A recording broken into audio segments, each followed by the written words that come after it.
হত্যা মামলায় সাবেক ডিএমপি কমিশনার আসাদুজ্জামান মিয়া রাজধানীর মহাখালী থেকে গ্রেফতার, হস্তান্তর করা হয়েছে খিলগাঁও থানায়। আজ তোলা হতে পারে আদালতে।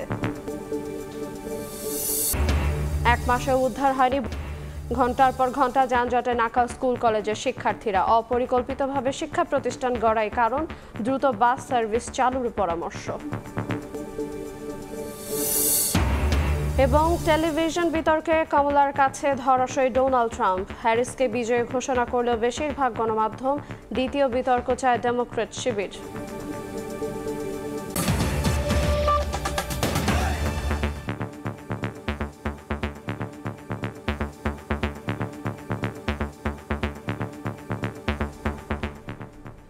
দেখছিলেন শিরোনাম, ভোরের সময়ের সঙ্গে আছে আইরিন আয়াত।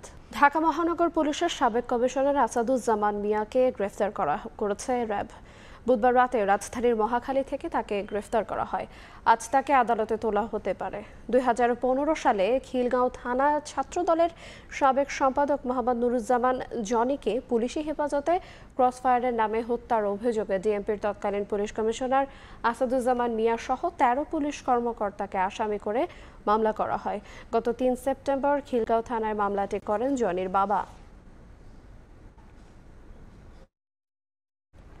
সাবেক প্রধানমন্ত্রীর জ্বালানি উপদেষ্টা তৌফিক-ই ইলাহীর 4 দিনের রিমান্ড মঞ্জুর করেছেন আদালত। বাড্ডার সুমন শিকদার হত্যায় জড়িত থাকার প্রাথমিক প্রমাণ পাওয়ার দাবি করেছেন রাষ্ট্রপক্ষের আইনজীবী। তবে আসামি পক্ষের দাবি, এজাহারে নাম না থাকলেও রাজনৈতিক কারণে করা হচ্ছে হয়রানি। মঙ্গলবার রাতে রাজধানীর গুলশানের বাসা থেকে গ্রেফতার হন তৌফিক-ই ইলাহী। বুধবার বিকেলে ডিবি কার্যালয় থেকে তাকে নেওয়া হয় সিএমএম আদালতে। সেখানে 10 দিনের রিমান্ড চেয়ে আবেদন করে পুলিশ। আদালতে শুনানি শেষে গণমাধ্যমের সঙ্গে কথা বলেন রাষ্ট্রপক্ষের আইনজীবী। অভিযোগ করেন, হত্যার ঘটনা ছাড়াও দেশের বিদ্যুৎ খাতের বিপুল পরিমাণ অর্থ পাচারে শেখ হাসিনার পরামর্শদাতা ছিলেন তৌফিক-ই ইলাহী। তৌফিক ইলাহী এই মামলার সঙ্গে একজন ষড়যন্ত্রকারী এবং হত্যার একজন ষড়যন্ত্র অপরাধের সঙ্গে সে জড়িত। বিদ্যুৎ বিলের যে কার্ড, এই কার্ডের নামে মানুষের, কৃষকের, শ্রমিকের রক্ত শুষে খেয়েছে এই ডক্টর তৌফিক ইলাহী। বিজ্ঞ আদালত উভয়ের বক্তব্য শুনে এই আসামির বিরুদ্ধে 4 দিনের রিমান্ড মঞ্জুর করেন। বয়স বিবেচনায় আসামির জামিনের আবেদন করা হলেও শুনানিতে তা নামঞ্জুর করেন আদালত। আসামি পক্ষের আইনজীবী বলেন, এজাহারে আসামি হিসেবে নাম না থাকা সত্ত্বেও রাজনৈতিক হয়রানির জন্য রিমান্ড চাওয়া হয়েছে। রিমান্ডে নেওয়ার মতন যে গ্রাউন্ডস থাকার কথা, সেই গ্রাউন্ডস এই মামলায় নাই। উনি একজন বীর মুক্তিযোদ্ধা এবং উনি একজন বয়স্ক। ওনার বয়স আপনারা ইতিমধ্যে লক্ষ্য করেছেন, 82 বছর বয়স্ক। উনি এই ঘটনাস্থানে উপস্থিত ছিলেন না এবং ঘটনা সম্পর্কে কিছু জানতেন না।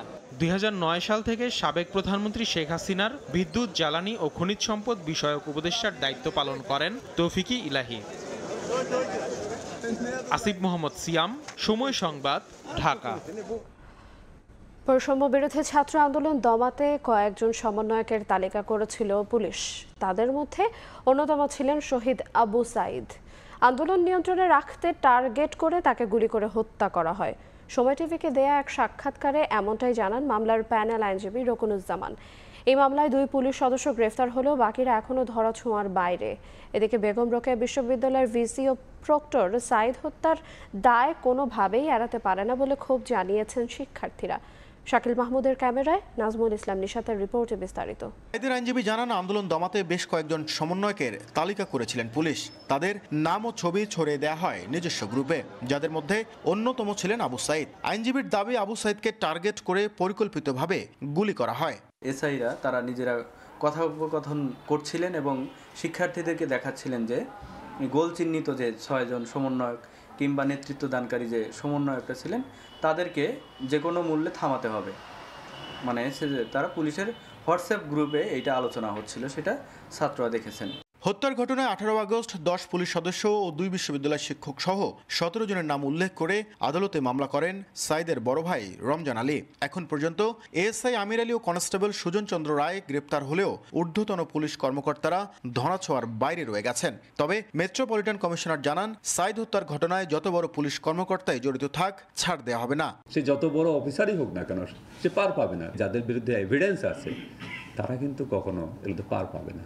এদিকে বিশ্ববিদ্যালয় এলাকাতে শিক্ষার্থীদের ন্যায্য আন্দোলন দমাতে পরিকল্পিত এমন হত্যাকাণ্ডের দায় কখনোই উপাচার্য ও প্রক্টর এড়াতে পারেন না বলে ক্ষোভ জানিয়েছেন শিক্ষার্থীরা।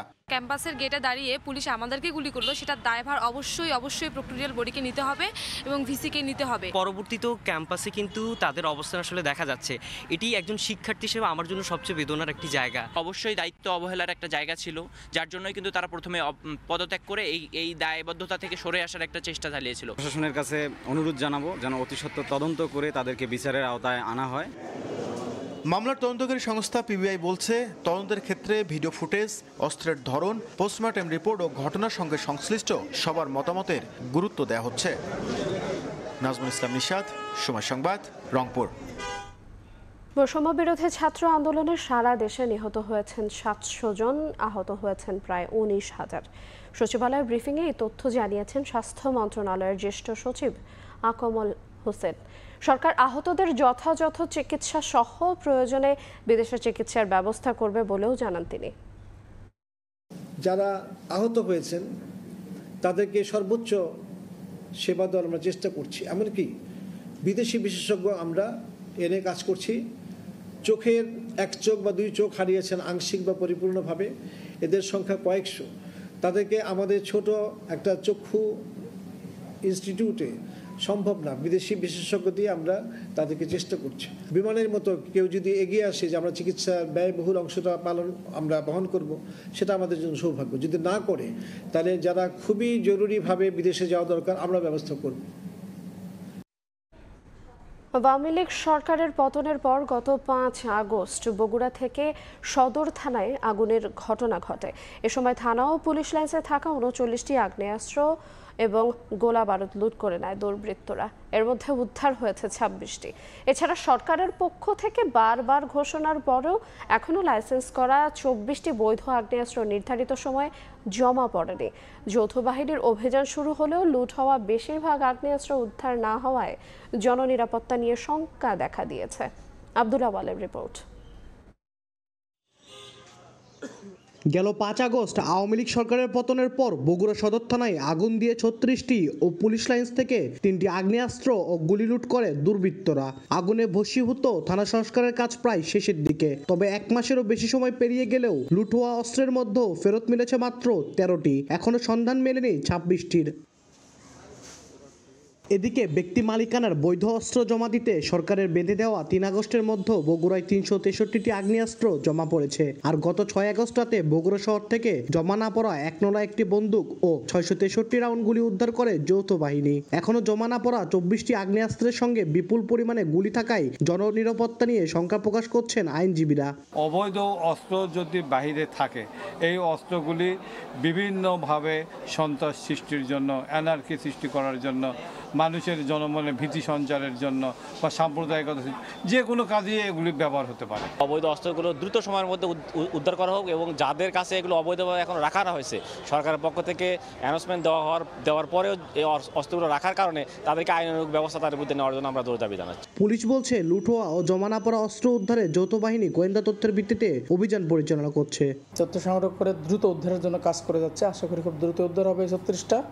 এবং জনগণকে আমরা অনুরোধ করেছি, কারো কাছে যদি কোথাও থাকে, এর আগেও বলা হয়েছে, তারা জমা দেওয়ার জন্য দেয়নি। এখন এগুলো অবৈধ হয়ে গেছে, এখন আমরা যে কোনো মূল্যে উদ্ধার করার জন্য কাজ করছি। গত 6 সেপ্টেম্বর 1 বন্দুক ও 663 রাউন্ড গুলি উদ্ধারের ঘটনায় সদর থানায় একটি অস্ত্র মামলা হয়েছে। আব্দুল আউয়াল, সময় সংবাদ, বগুড়া। কারাগার থেকে পালিয়ে যাওয়া আসামিদের আইনের আওতায় আসতেই হবে। হাজার খানেক পলাতক আসামির প্রতি এমন হুঁশিয়ারি দিয়েছেন কারা মহাপরিদর্শক। অপরাধ বিশ্লেষকদের মতে বিভিন্ন মামলায় সাজাপ্রাপ্ত এসব আসামি সামাজিক নিরাপত্তায় হুমকি তৈরি করছে। তাদের আবার কারাগারে ফেরানো না গেলে আইন শৃঙ্খলা পরিস্থিতিতে নেতিবাচক প্রভাব পড়ার শঙ্কা আছে বলে মনে করছেন তারা। আতিকুর রহমান তামালের রিপোর্ট। দেশ থেকে পালিয়েছেন শেখ হাসিনা। বিটিভিতে এই সংবাদ দেখে মুক্তি পেতে বিক্ষোভ করতে থাকে কয়েদিরা। 6 আগস্ট সাতক্ষীরা জেলা কারাগার থেকে 596, শেরপুর জেলা কারাগার থেকে 518 এবং গাজীপুরের কাশিমপুর কারাগার থেকে পালিয়ে যায় 203 জন বন্দী। এর আগে 19 জুলাই নরসিংদীর কারাগার থেকে পালিয়ে যায় 826 জন কয়েদি। সব মিলে পালিয়ে যাওয়া বন্দীর সংখ্যা 2241 জন। কারাগারের জন্য পেরিমিটার পর্যন্ত সিকিউর রেসপন্সিবিলিটিটা কারাগার আমাদের কারা কর্তৃপক্ষের। যদি কোনো কারণে যদি বহির কোনো আক্রমণ অথবা প্রতিহত করার জন্য সাধারণত আমরা যে কোনো ল এনফোর্সিং এজেন্সির সহায়তা নিই, বাট ওই সময় আসলে আমরা সহায়তাটা পাইনি। আপনারা জানেন পুলিশ এবং অন্যান্য বাহিনীগুলো ওভাবে আমাদেরকে সহায়তা করতে পারেনি, যে কারণে আসলে এই ঘটনাগুলো হয়েছিল এবং পালিয়ে গেছে। অবশ্য পালিয়ে যাওয়াদের মধ্যে পরবর্তীতে স্বেচ্ছায় কারাগারে ফিরেও আসেন অনেকে। ইতিমধ্যেই আত্মগোপনে থাকা অনেককে গ্রেফতার করে আইন শৃঙ্খলা বাহিনী। তবে এখনও পালিয়ে আছে 929 জন। কারা মহাপরিদর্শক বলছেন যে কোনো মূল্যে সেসব কয়েদিকে গ্রেফতার করবেন তারা। তারা যদি দেশের ভিতর থাকে তারা অবশ্যই গ্রেপ্তার হবে, বিকজ আমাদের ল এনফোর্সিং এজেন্সি তারা ব্যবস্থা নিচ্ছেন এবং আপনারা দেখেছেন যে ইতিমধ্যে মৃত্যুদণ্ডপ্রাপ্ত বেশ কয়েকজন অলরেডি গ্রেপ্তার হয়েছেন। তো আমার প্রত্যাশা যে বাকিরাও গ্রেপ্তার হবে। অপরাধ বিশ্লেষকদের মতে পূর্ণ শক্তি নিয়ে এখনও শতভাগ তৎপর হতে পারেনি আইন শৃঙ্খলা বাহিনী। এই সুযোগে আসামিরা যাতে অপরাধ সংগঠিত করতে না পারে সেজন্য অবিলম্বে গ্রেফতার করতে হবে কয়েদিদের। সমাজের মধ্যে নিরাপত্তার যে শৃঙ্খলা, সেই জায়গাগুলো যথেষ্ট হুমকির মুখে পড়ে যাবে। যে অ্যাপ্রোচগুলো অন্যান্য দেশগুলো ব্যবহার করে সেটি হচ্ছে একজনকে দিয়ে আরেকজনকে খুঁজে বের করা। এই প্রক্রিয়াটি এই মুহূর্তে ভালো কাজ করতে পারে বলে আমি মনে করছি। কারাগারগুলো থেকে লুট হওয়া 94টি অস্ত্রের মধ্যে ইতিমধ্যেই 60টি অস্ত্র উদ্ধার করা সম্ভব হয়েছে। আইন শৃঙ্খলা বাহিনীর সূত্রগুলো বলছে আত্মগোপনে থাকা বন্দীরা যাতে সীমান্ত পারে যেতে না পারে সেজন্য তৎপর আছে সীমান্তরক্ষী বাহিনীও। হাতিকুর রহমান তামাল, সময় সংবাদ, ঢাকা। নির্বাচন ব্যবস্থা সংস্কার ও সংবিধান সংশোধন সহ 6টি কমিশন গঠন করা হচ্ছে বলে জানিয়েছেন প্রধান উপদেষ্টা ডক্টর মোহাম্মদ ইউনূস। সব বঞ্চনা ও অন্যায়ের প্রতিকার করবে অন্তর্বর্তী সরকার।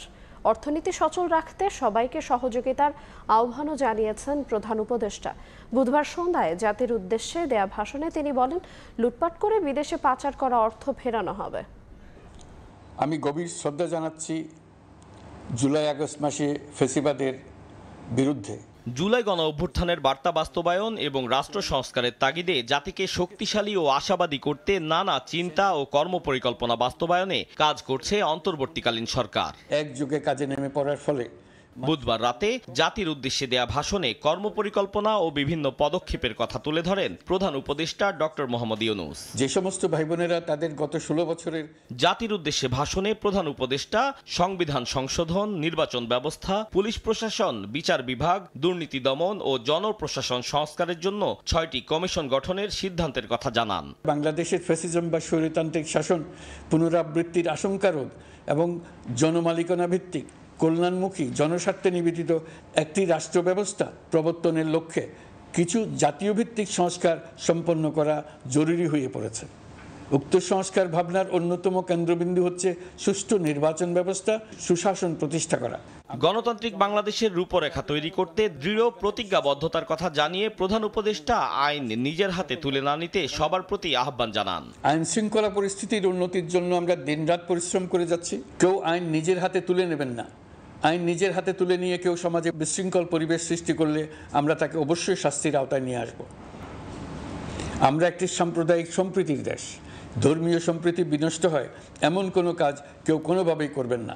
লুটপাট ও পাচার হয়ে যাওয়া অর্থ ফিরিয়ে আনার উদ্যোগের বিষয়ে প্রধান উপদেষ্টা জানান, আর্থিক খাতে শৃঙ্খলা ফিরিয়ে আনতে একটা ব্যাংকিং কমিশনও গঠনের উদ্যোগ নেওয়া হয়েছে। আমরা স্বৈরাচারী হাসিনা সরকারের অহেতুক কোটি কোটি টাকা ব্যয়ের প্রকল্প বাস্তবায়িত হতে দেখেছি, যেগুলো কখনোই দেশের মানুষের জন্য ছিল না, বরং এর সাথে জড়িত ছিল কুৎসিত আমিত্ব এবং বিশাল আকারের চুরি। চলমান এবং প্রস্তাবিত সকল উন্নয়ন প্রকল্পগুলোর যাচাই বাছাই করার কাজ ইতিমধ্যে আমরা শুরু করেছি। পাইপলাইনে থাকা 48 বিলিয়ন মার্কিন ডলার বৈদেশিক সহায়তা ব্যবহারের উদ্যোগ নেওয়া হয়েছে। মেগা প্রকল্পের নামে লুটপাট বন্ধের পাশাপাশি স্বাস্থ্য ও শিক্ষা খাতে বরাদ্দ বৃদ্ধির পরিকল্পনা গ্রহণ করা হয়েছে।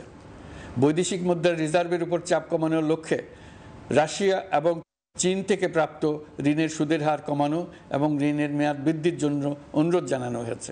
অর্থনীতির চাকা সচল রাখতে সব সমস্যা নিয়ে শ্রমিক মালিক উভয় পক্ষের সঙ্গে বৈঠকের কথা জানান প্রধান উপদেষ্টা। আপনারা কারখানা খোলা রাখুন, অর্থনীতির চাকা সচল রাখুন, দেশের অর্থনীতিকে সোজা হয়ে দাঁড়াতে দিন। আমরা আপনাদের সমস্যার স্থায়ী সমাধান বের করার জন্য সর্বশক্তি প্রয়োগ করব। জাতির উদ্দেশ্যে ভাষণে ধর্মীয় সম্প্রীতি বজায় রাখার তাগিদ দিয়েছেন প্রধান উপদেষ্টা। সংবাদ মাধ্যম ও মত প্রকাশের পূর্ণ স্বাধীনতা ইতিমধ্যে নিশ্চিত করা হয়েছে। আমরা সবাইকে বলে দিয়েছি, আপনারা মন খুলে আমাদের সমালোচনা করুন, আমরা সবার মতামতের প্রতি শ্রদ্ধাশীল। আতাউর কাউসার, সময় সংবাদ, ঢাকা। নিয়মিত স্বাস্থ্য পরীক্ষার জন্য বিএনপি চেয়ারপারসন বেগম খালেদা জিয়াকে এভারকেয়ার হাসপাতালে নেওয়া হয়েছে। রাত 2:45টার দিকে গুলশানের বাসা থেকে তাকে হাসপাতালে নেওয়া হয়। গাড়ি বহরের সাথে তার ব্যক্তিগত চিকিৎসক বিএনপির স্থায়ী কমিটির সদস্য অধ্যাপক ডক্টর AZM জাহিদ হোসেন হাসপাতালে যান। নিয়মিত স্বাস্থ্য পরীক্ষার অংশ হিসেবেই তাকে আজ এভারকেয়ারে নেওয়া হয় বলে জানান তিনি। দীর্ঘদিন ধরে Begum Khaleda Zia liver cirrhosis, arthritis, diabetes, kidney ও হার্ট সহ নানান শারীরিক জটিলতায় ভুগছেন।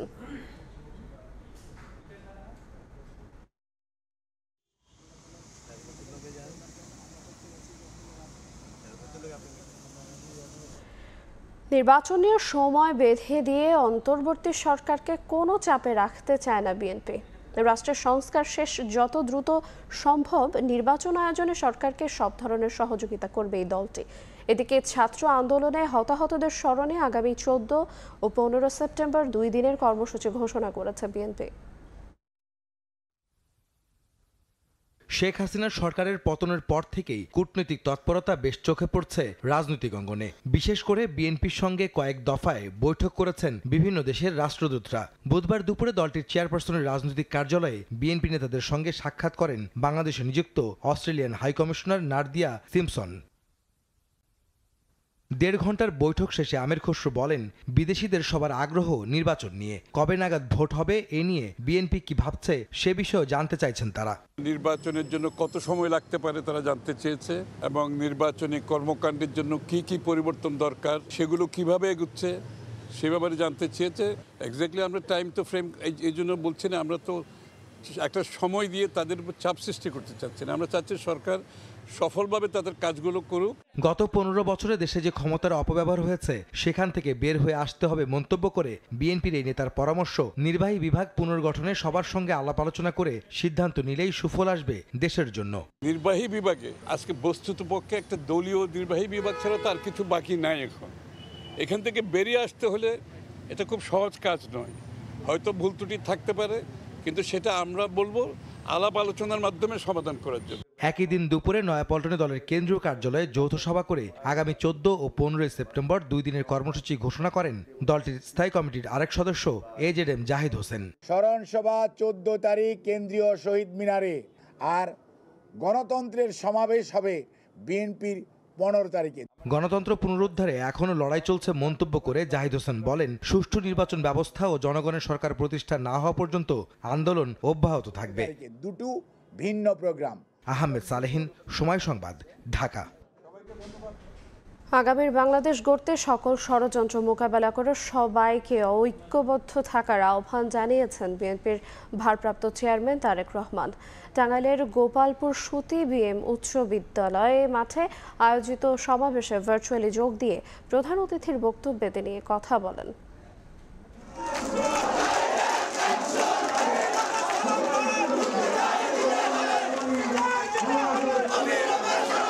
তপ্ত দুপুরে জাতীয় ও দলীয় পতাকা মিছিল নিয়ে সমাবেশস্থলে আসতে থাকেন নেতাকর্মীরা।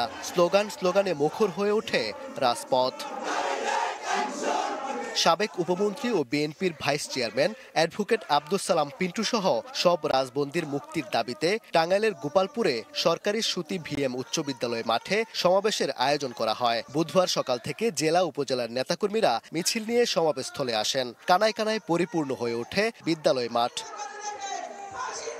কেন্দ্রীয় নেতাদের পাশাপাশি ভার্চুয়ালি যুক্ত হন বিএনপির ভারপ্রাপ্ত চেয়ারম্যান তারেক রহমান। নেতাকর্মীদের উদ্দেশ্যে তিনি বলেন, বাংলাদেশ থেকে স্বৈরাচারের পতন হয়েছে, কিন্তু তাদের প্রেতাত্মারা এখনো আছে। এখন দেশ গড়তে সবাইকে ঐক্যবদ্ধ হয়ে কাজ করতে হবে।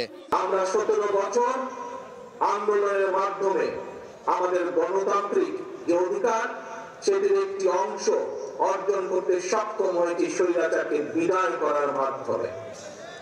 পরবর্তী অংশ কি? পরবর্তী অংশ হচ্ছে জনগণের শাসন প্রতিষ্ঠা করা। এদিকে সিলেট নগরীর যতুরপুরে বৈষম্য বিরোধী আন্দোলনের সময় পুলিশের গুলিতে নিহত সাংবাদিক ATM তোরাবের পরিবারের সঙ্গে দেখা করেন বিএনপির যুগ্ম মহাসচিব রুহুল কবির রিজভী। এ সময় তিনি সাংবাদিকদের অভিযোগ করে বলেন, ভারত বাংলাদেশের অপরাধীদের আশ্রয় দেয়, কিন্তু সীমান্তে এদেশের মানুষকে হত্যা করছে। ওবায়দুল হক, সময় সংবাদ। জোড়াতালি দেয়া শিক্ষা ব্যবস্থা দিয়ে জাতিকে আলোর পথ দেখানো সম্ভব নয়। এই জন্য শিক্ষা ব্যবস্থা পুনর্গঠনের দাবি জানিয়েছেন জামায়াতে ইসলামী সেক্রেটারি মিয়া গোলাম পরওয়ার। বুধবার বিকেলে রমনার ইঞ্জিনিয়ার্স ইনস্টিটিউশনে বাংলাদেশ আদর্শ শিক্ষক ফেডারেশনের সমাবেশে তিনি এই দাবি জানান। বলেন, রাষ্ট্রের রন্ধ্রে রন্ধ্রে এখনও আওয়ামী লীগের মদতপুষ্ট আমলারা বসে আছেন, তাদের অপসারণ করা জরুরি। সমাবেশে বিভিন্ন পর্যায়ের শিক্ষক নেতারা তাদের সমস্যা ও সম্ভাবনার কথা তুলে ধরেন। সবকিছু সমন্বয় ছিল। আজকের যে মডার্ন জগতে এসেছি আমরা আরো ছাত্র সমাজের ছাত্র জীবন, লেখাপড়া, ক্যারিয়ারকে ধ্বংস করে দিয়ে একটা কালো যুগ আমাদের উপরে চেপে বসেছিল। মাদ্রাসা শিক্ষার নামে সীমিতভাবে, যেখানে আধুনিকতা, জ্ঞান, বিজ্ঞান, প্রযুক্তির কোনো চিহ্ন থাকলো না, নির্দিষ্ট কিছু ইসলামের নামে বিকৃত চিন্তা দিয়ে একটা শিক্ষা দাঁড় করানো হলো। আধুনিক শিক্ষার নামে এমন একটা কিছু করা হলো যেখানে জ্ঞান বিজ্ঞানের কথা বলা হলো ঠিকই, কিন্তু প্রকৃত শিক্ষা সেখানে হলো না। দেশ এবং জাতির নষ্ট হয়ে যাওয়া ক্ষতবিক্ষত শিক্ষা ব্যবস্থার কোনো জায়গায় আলাদা মলম লাগানো, তালিপটি লাগানোর কথা নয়। গোটা ব্যবস্থাকে ভেঙে, এই সভ্যতাকে ভেঙে নতুন সভ্যতা গড়ার জন্য গোটা শিক্ষক সমাজকে আন্দোলনে এগিয়ে আসতে হবে। আন্দোলনকারীদের হত্যার উদ্দেশ্যে গুলি করা হয়েছে। দৃষ্টি হারিয়েছেন অনেক মানুষ। রাজধানীর জাতীয় চক্ষু বিজ্ঞান ইনস্টিটিউট পরিদর্শন শেষে কথা জানিয়েছেন আন্তর্জাতিক অপরাধ ট্রাইব্যুনালের চিফ প্রসিকিউটর মোহাম্মদ তাজুল ইসলাম। প্রমাণ সংগ্রহ ও তদন্ত করে জড়িতদের বিরুদ্ধে দ্রুতই ব্যবস্থা নেওয়া হবে বলেও জানিয়েছেন তিনি। সকালে রাজধানীর জাতীয় চক্ষু বিজ্ঞান ইনস্টিটিউট ও হাসপাতালে ছাত্র আন্দোলনে আহতদের খোঁজ খবর নিতে যান চিফ প্রসিকিউটর মোহাম্মদ তাজুল ইসলাম। বলেন, নিশ্চিত হয়েছে যারা এসেছেন সবাই গানশটে আহত। আন্দোলনকারীদের হত্যার উদ্দেশ্যেই গুলি করা হয়েছে এমন প্রমাণ সংগ্রহ করা হয়েছে বলে জানিয়েছেন আন্তর্জাতিক অপরাধ ট্রাইব্যুনালের চিফ প্রসিকিউটর মোহাম্মদ তাজুল ইসলাম। প্রমাণ হচ্ছে যে এখানে 100% গানশট ইনজুরি এবং সেগুলো করা হয়েছে বুক থেকে উপরের দিকে, মানে উদ্দেশ্যই ছিল হত্যা করা অথবা পার্মানেন্টলি ডিসেবল করে দেওয়া। এ সময় তিনি আরো বলেন, তদন্ত করে প্রমাণ সংগ্রহ করা হচ্ছে, দ্রুতই ব্যবস্থা নেওয়া হবে। একই সঙ্গে ন্যায় বিচারের স্বার্থে ট্রাইব্যুনাল দ্রুত পুনর্গঠনেরও আহ্বান জানান চিফ প্রসিকিউটর। এই যে এভিডেন্স নিচ্ছি, যে আসামিদের নাম যে আমরা পাচ্ছি, সেগুলোর ব্যাপারে যদি আইনগত পদক্ষেপ নিতে হয় তাহলে দ্রুত ট্রাইব্যুনালকে দরকার, তদন্ত সংস্থার লোক দরকার। ফুল সুইং কাজ শুরু করার জন্য আমাদের এই জিনিসগুলো তাড়াতাড়ি দরকার, এটা আমরা সরকারের কাছে অনুরোধ জানাবো। হাসপাতালের পরিচালক জানান, 28 জন রোগীর চোখ সম্পূর্ণভাবে ক্ষতিগ্রস্ত। প্রথম দিকে আমরা প্রায় 500 জনের উপরে রোগীদেরকে প্রাইমারি আমরা অপারেশন করি। পরবর্তীতে তাদের বিভিন্ন ধাপে অপারেশনের প্রয়োজন হবে। এখন আমরা সেকেন্ড ফেজের অপারেশন করছি এবং এই মুহূর্তে প্রায় লাস্ট 15 ডেজ আমরা প্রায় 160 রোগীদের অপারেশন করেছি। নাটোরে বৈষম্য বিরোধী ছাত্র আন্দোলনের সভায় হামলা ও মঞ্চ ভাঙচুর করেছে দুর্বৃত্তরা।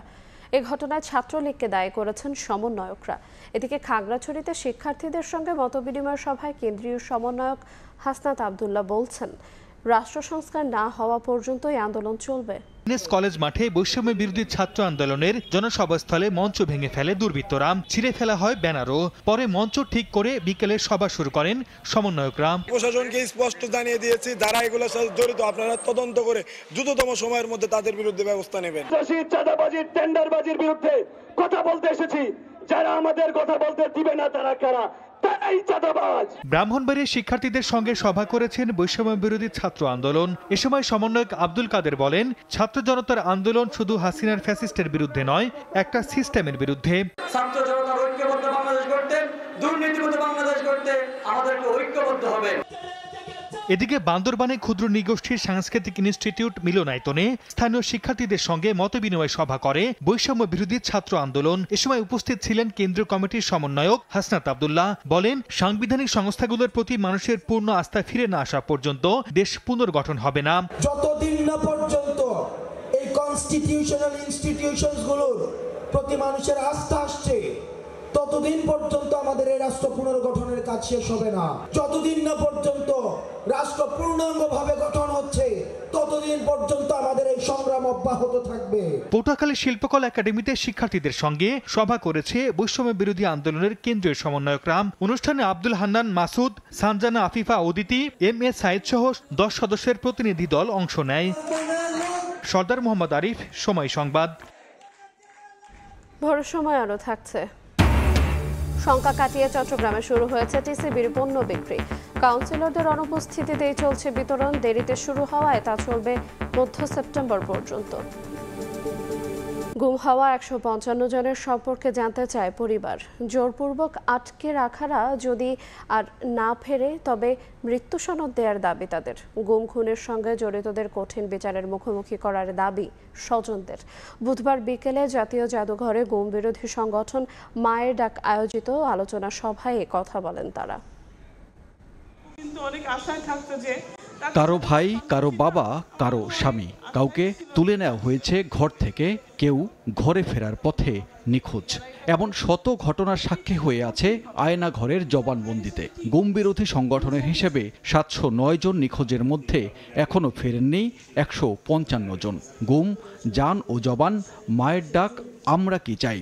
আলোচনা সভায় স্বজনদের বর্ণনায় উঠে আসে গুম হওয়ার নির্মম ঘটনা। বছরের পর বছর এর পরের সময়গুলো আরও নির্মম। পরিবারগুলোতে জমে আছে শত দীর্ঘশ্বাসের গল্প।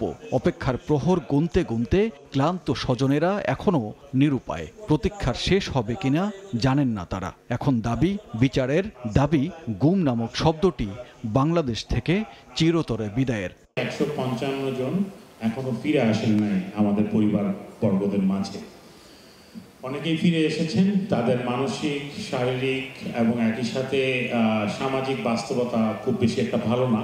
গুম তো তাকে করে নাই, গুম আমাদের ফ্যামিলি, পুরো ফ্যামিলিকে আমাদেরকে মেরে ফেলে দিয়ে গেছে। অবশ্যই বিচার চাই যারা এটা করেছে, এই বিচারটা করতেই হবে। সরেজমিনে একটু দেখতে চাই আমার মানুষটা কি আছে। আমার তো মনে হয় আমাদের মানুষগুলো আছে। খুনি পলাতক শেখ হাসিনাকে আমি ফেরত চাই, তাকে ফেরত চাই, তার জন্য গ্রেপ্তারি পরোয়ানাটা আমি চাই। যারা আয়না ঘর থেকে ফিরে এসেছে আমরা তাদের মাধ্যমে জানতে পেরেছি কি পরিমাণ অত্যাচারিত তারা সেখানে হয়েছেন। যে এই মনির হোসেনকে আনছি, মাইরা ফালাইছি, তার হাড্ডি গুড্ডি এখানে আছে, আমাদেরকে ওইটাও যেন দেওয়া হয়। আমাদের অত কিছু দাবি নাই। আয়োজক সংগঠনের দাবি ক্ষতিপূরণের। নিখোঁজেরা বেঁচে থাকলে তাদের যেন ফেরত দেয়া হয়, আর গুম খুনের সঙ্গে জড়িতদের শাস্তি দিতে প্রয়োজনে আইন পরিবর্তন করার কথা তুলে ধরা হয় আলোচনা সভায়। নাগরিকদেরকে একটা সময় বেঁধে দিয়ে আমাদেরকে দিতে হবে কবে আয়নাঘরগুলো বন্ধ হবে। সুষ্ঠু বিচারের মাধ্যমে একটা জায়গার ডিরেকশনে আমরা যাব ইনশাল্লাহ। আলোচনা সভার পাশাপাশি জাতীয় জাদুঘরের নলিনীকান্ত ভট্টাশালী প্রদর্শনী গ্যালারিতে প্রদর্শন করা হয় গুম নিয়ে ছবি ও চিঠি। সানবীর রূপল, সময় সংবাদ, ঢাকা। পিডিআর হত্যার নেপথ্যের সাবেক সেনাপ্রধান মঈন ইউ আহমেদের দায় দেখছেন বিদ্রোহ মামলায় জওয়ানদের আইনজীবী। তিনি বলছেন ব্যর্থতা ঢাকতে অসংলগ্ন কথা বলছেন তিনি। মামলা পরিচালনা করতে গিয়ে 34 বার বাসা বদল সহ নানাভাবে মানসিক নির্যাতনের কথাও জানান আইনজীবী সুলতান মাহমুদ। আসসালামু আলাইকুম। বিডিআর বিদ্রোহ নিয়ে 15 বছর পর মুখ খুলেন সে সময়ের সেনাপ্রধান জেনারেল মঈন আহমেদ। গত সপ্তাহে নিজের ইউটিউব চ্যানেলে প্রায় আধা ঘন্টার ভিডিও পোস্ট করেন তিনি। সেখানে সে সময়ের সরকারের কাছে সহযোগিতা না পাওয়ার অভিযোগ তোলেন।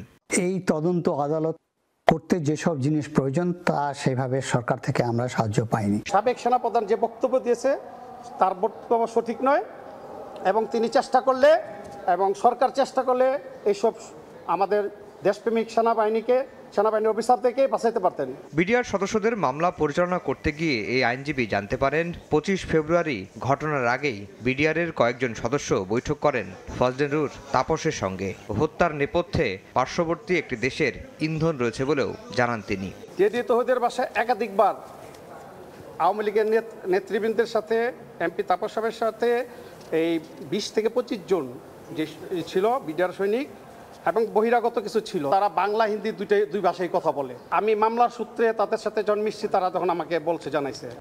স্কুল কলেজ খোলা থাকলে রাজধানীতে নেমে আসে যানজটের অভিশাপ। ভুক্তভোগী নাগরিকদের অভিযোগ, বছরের পর বছর অপরিকল্পিতভাবে শিক্ষা প্রতিষ্ঠান গড়ে তোলার পাশাপাশি স্কুল বাস সার্ভিস চালু না করতে পারার ব্যর্থতার কারণেই পথেই নষ্ট হচ্ছে কর্মঘণ্টা। তাই রাষ্ট্র সংস্কারের এই সময়ে শিক্ষা প্রতিষ্ঠানগুলোকে স্কুল বাস সার্ভিসের আওতায় এনে দীর্ঘদিনের পুরনো ক্ষত কাটিয়ে ওঠার পরামর্শ বিশেষজ্ঞদের। উম্মেহানের রিপোর্ট, ছবি তুলেছেন শরীফুল ইসলাম রুবেল।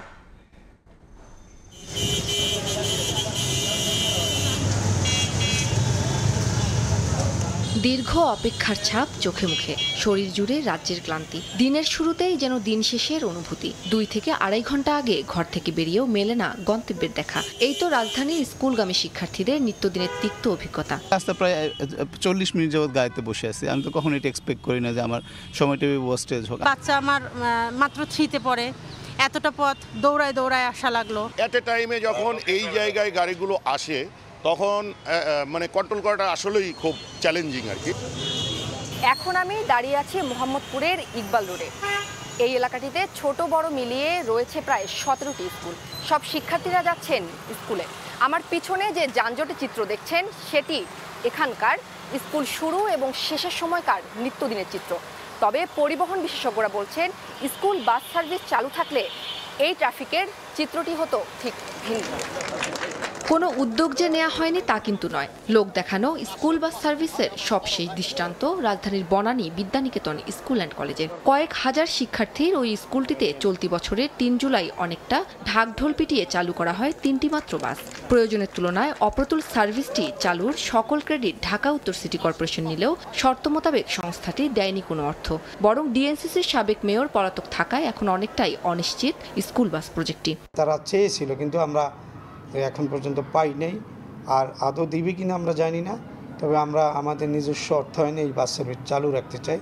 পরিসংখ্যান বলছে ঢাকার রাস্তায় প্রতিদিন তৈরি হয় 2 থেকে 2.5 কোটির মতো ট্রিপ, যার মধ্যে প্রায় 40 লক্ষ ট্রিপ স্কুলগামী শিক্ষার্থীদের গাড়ির। 2009 সালে স্কুল বাস চালুর উদ্যোগ নেওয়া হয়। সেই প্রজেক্টটিও মুখ থুবড়ে পড়ে কিছুদিনের মধ্যেই। পরে 2010 সালে বিআরটিসি 2টি স্কুল বাস সার্ভিস চালু করলেও তা বর্তমানে বন্ধ। আর তাই শুধু স্কুল বাস সার্ভিস চালু করাতে সমস্যার সমাধান দেখছেন না বিশেষজ্ঞরা। ক্যাচমেন্ট ভিত্তিক যদি স্কুল প্রতিষ্ঠা করা যায়, যেটা আমি বলছিলাম 4 থেকে 4.5 স্কয়ার কিলোমিটারের মধ্যে যারা থাকবে তারাই যদি ওই স্কুলে পড়ার সুযোগ পায়, তাহলে এখানে উইন উইন সিচুয়েশন তৈরি হবে। একটা সহজেই আসলে স্কুল বাসের ছাত্রদেরকে স্কুলে আনা যাবে। পাশাপাশি ঢাকার যে স্কুলগুলি আছে প্রত্যেকটা স্কুলের মান পরিবর্তনের যে বিষয়টা, সেটারও কিন্তু একটা সুযোগ তৈরি হবে। যে উদ্যোগে নেওয়া হোক তা যদি হয় লোক দেখানো, তবে সমস্যার সমাধান হবে না বলেও মনে করেন বিশেষজ্ঞরা।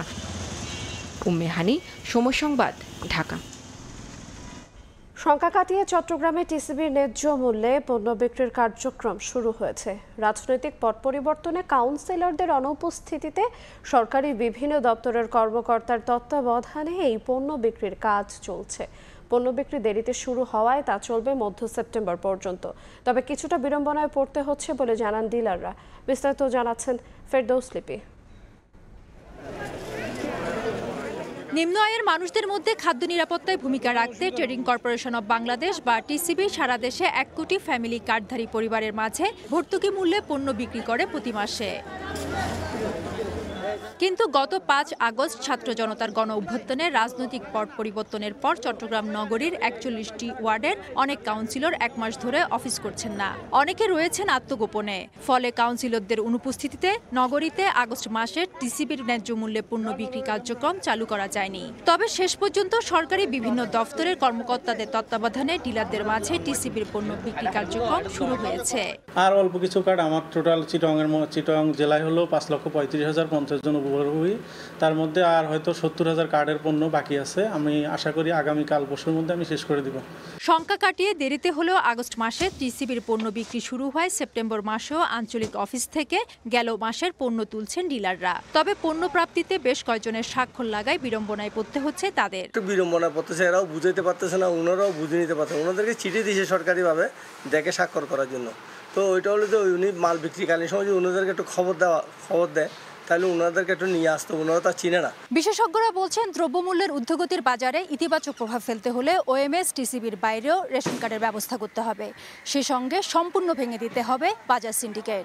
রেশনিং সিস্টেমটিকে একটু আপগ্রেড করে এখানে আপনার বিশেষ করে সমবায় পদ্ধতি যদি আমরা পণ্য সংগ্রহ এবং পণ্য বিতরণের ব্যবস্থা করতে পারি এবং টিসিবিকে আরও বেশি সক্ষম করে তোলা এবং এখানে স্বচ্ছতার জবাবদিহিতার ব্যবস্থা যদি করা যায়, তাহলে কিন্তু সেটা একটা পথ খোলা আসতে পারে। চট্টগ্রামে মহানগর ও 15 উপজেলা মিলে মোট 5,35,050 জন ফ্যামিলি কার্ডধারী টিসিবির পণ্য পেয়ে থাকে।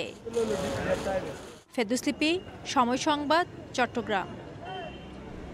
রংপুরের গোপালপুর ইউনিয়ন পরিষদের চেয়ারম্যানের বিরুদ্ধে নিয়ম না মেনে দুস্থদের মাঝে চাল বিতরণের অভিযোগ উঠেছে। বুধবার বিকেলে বৈষম্য বিরোধী ছাত্র আন্দোলনের শিক্ষার্থীরা চালের কয়েকটি ভ্যান আটক করে। শিক্ষার্থী ও স্থানীয়রা অভিযোগ করেন 11 নম্বর গোপালপুর ইউনিয়নের চেয়ারম্যান শামসুল হক ও মেম্বাররা দীর্ঘদিন ধরে টাকার বিনিময়ে কার্ড বাণিজ্য করে আসছে। এমনকি টাকা ছাড়া কোনো সেবা পাওয়া যায় না বলেও অভিযোগ করেন শিক্ষার্থীরা। এসব বিষয় বারবার জানলেও ইউনিয়ন চেয়ারম্যান বিষয়টি আমলে নেননি। তবে চেয়ারম্যান শামসুল হকের দাবি নিয়ম মেনেই কাজ করছেন তিনি। সাবেক অর্থমন্ত্রী শাহ এএমএস কিবরিয়া হত্যা মামলায় সাবেক স্বরাষ্ট্রমন্ত্রী লুৎফর রহমান বাবরের জামিন দিয়েছেন আদালত। বুধবার দুপুরে সিলেটের দ্রুত বিচার ট্রাইব্যুনালের বিচারক স্বপন কুমার সরকার এই আদেশ দেন। 2005 সালের 27 জানুয়ারি হবিগঞ্জ সদর উপজেলার বৈদ্যের বাজারে এক জনসভায় গ্রেনেড হামলায় সাবেক অর্থমন্ত্রী শাহ এএমএস কিবরিয়া সহ নিহত হন। এ ঘটনায় সাবেক স্বরাষ্ট্রমন্ত্রী লুৎফর রহমান, সিলেট সিটির সাবেক মেয়র আরিফুল হক চৌধুরী সহ বিএনপির বেশ কয়েকজন কেন্দ্রীয় নেতার নামে মামলা করা হয়। এই মামলায় আদালতে হাজির হন আরিফুল হক চৌধুরী। মামলার অন্যতম আসামি সাবেক স্বরাষ্ট্রমন্ত্রী লুৎফর রহমান বাবর ঢাকায় কারাগারে বন্দী থাকায় আদালতে হাজির করা হয়নি। পরে আদালতের বিচারক বাবরের জামিন মঞ্জুর করেন।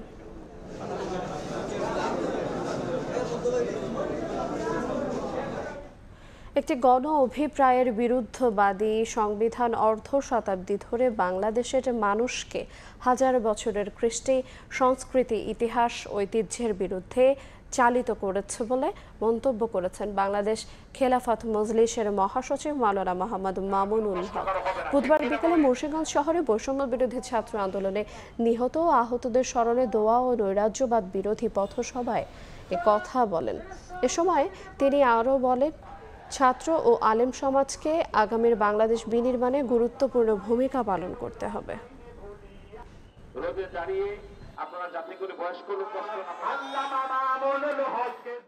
এদেশের মানুষ নতুন একটি বাংলাদেশ দেখার স্বপ্নে বিভোর হয়েছে। এই পর্যায়ে দেশের সচেতন জনতাকে, বিশেষ করে আমি বলবো ছাত্র সমাজ এবং আলেম সমাজ, এই দুই সমাজকে আগামীর বাংলাদেশ বিনির্মাণে তাদেরকে গুরুত্বপূর্ণ ভূমিকা পালন করতে হবে। মনে রাখতে হবে, কথা বারবার আমরা বলছি, স্বাধীনতা অর্জন করা যতটা কঠিন, স্বাধীনতা রক্ষা করা তার চেয়েও বড় কঠিন বিষয়।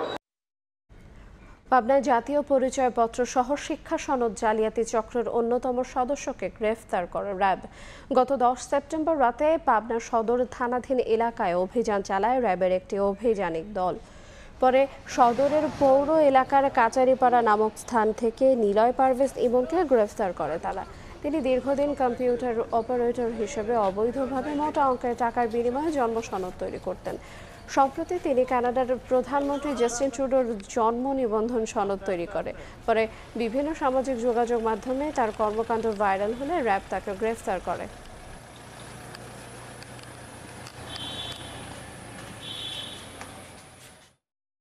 প্রাতিষ্ঠানিক ফাঁকফোকরের বা জ্ঞানের স্বল্পতার যে ফাঁকফোকর, এটাকে অপব্যবহার করে বা পুঁজি করে এই কম্পিউটার অপারেটর হচ্ছে, কুক্ষিগত করে হচ্ছে এখানে সে অবৈধ বা অসৎ সুবিধা নিয়েছেন। এই বিষয়ে বিভাগীয় তদন্ত হয়েছে।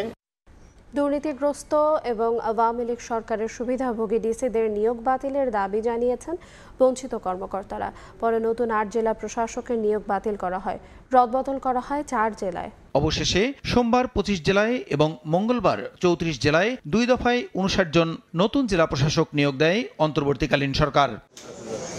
এরপর থেকেই এই নিয়োগ নিয়ে ঘোর আপত্তি তোলেন আওয়ামী লীগ সরকারের আমলে বঞ্চিত কর্মকর্তারা। ডিসি পদে নিয়োগের ক্ষেত্রে বঞ্চিত হওয়ার অভিযোগ তুলে মঙ্গলবার বিকেলে ও বুধবার সকালে সচিবালয়ে জনপ্রশাসন মন্ত্রণালয়ে হট্টগোল করেন উপসচিব পর্যায়ের অনেক কর্মকর্তা।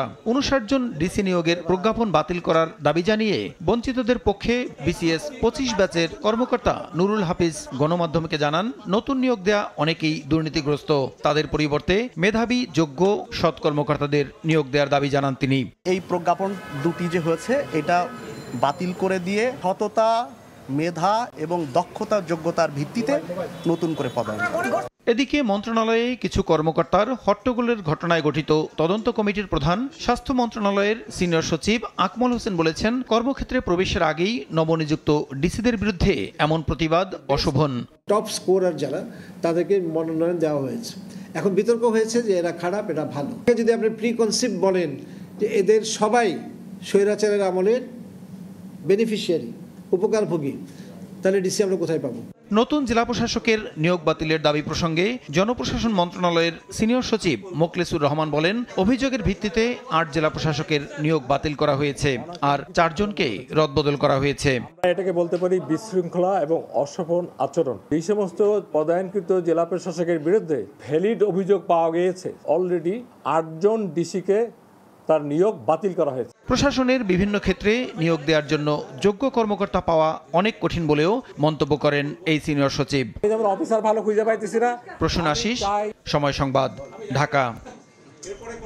উচ্চ আদালতের রায়ের পরও অডিটর পদকে 11তম গ্রেড থেকে 10তম গ্রেডে উন্নীত করা সহ 11 দফা দাবিতে অবস্থান কর্মসূচি পালন করছেন অডিটররা।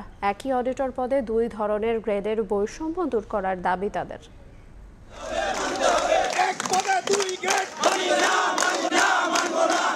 অডিটর পদে 2 ধরনের বেতন বৈষম্য নিরসন ও 10ম গ্রেড বাস্তবায়নের দাবিতে রাজধানীর সেগুনবাগিচায় মহা হিসাব নিয়ন্ত্রকের প্রধান কার্যালয়ে অবস্থান কর্মসূচি অডিটরদের। তাদের দাবি, আদালত অডিটর পদটিকে 10ম গ্রেডে উন্নীত করার রায় দিয়েছেন। সিএজি কার্যালয়ের অধীন দপ্তরগুলো অডিটর পদের বেতন গ্রেড 11তম থেকে 10ম গ্রেডে উন্নীত করার জন্য অর্থ মন্ত্রণালয়ে ইতিমধ্যে চিঠি পাঠানো হয়েছে। তবে অদৃশ্য কারণে এখন সেটি বাস্তবায়ন হচ্ছে না। রায় বাস্তবায়ন না হওয়া পর্যন্ত আন্দোলনের হুঁশিয়ারি তাদের। 2013 সালে জনপ্রশাসনের সুস্পষ্ট রায় রয়েছে, মতামত রয়েছে এবং অর্থ মন্ত্রণালয়ের মতামত রয়েছে। এই মতামতকে উপেক্ষা করা হয়েছে। আমাদের ঊর্ধ্বতন কর্তৃপক্ষ আমাদের বৈষম্যের ভিতরে রাখার জন্য তারা শুধুমাত্র ওই 61 জন যারা পিটিশনার ছিলেন তাদের গ্রেডটা উন্নীত করা হয়েছে। বর্তমানে অডিটর হিসেবে কর্মরত আছেন ৬,৯৮৫ জন। এর মধ্যে মাত্র 61 জনকে হাইকোর্টের রায়ের প্রেক্ষিতে যারা রিট মামলার পদভুক্ত হয়েছিলেন শুধু তাদের 10ম গ্রেডে বেতন দেওয়া হয়, বাকিরা এখনো 11তম গ্রেডে বেতন পাচ্ছেন। আমাদের 61 জনকে অলরেডি 10ম গ্রেড প্রদান করে তাদেরকে চাকরি করতেছে।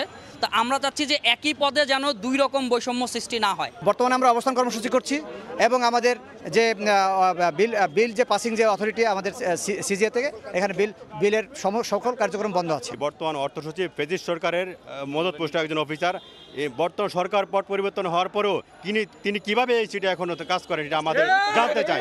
এদিকে আন্দোলন চলাকালে জাতীয় প্রেস ক্লাবে তাদের একটি প্রতিনিধি দল সংবাদ সম্মেলনে দাবি করেন, সিএজি অফিসে যোগাযোগ করলে অর্থ মন্ত্রণালয়ের কাজ বলে দায় এড়িয়ে যাচ্ছেন। একমাত্র আমাদের অডিট অ্যান্ড অ্যাকাউন্টস ডিপার্টমেন্টের এই অডিটর পদটিকে 2টা গ্রেডে করা হয়েছে, যেটা আমরা এই বৈষম্যটা আজকে নতুন না, এটা দীর্ঘদিনের একটা বৈষম্য।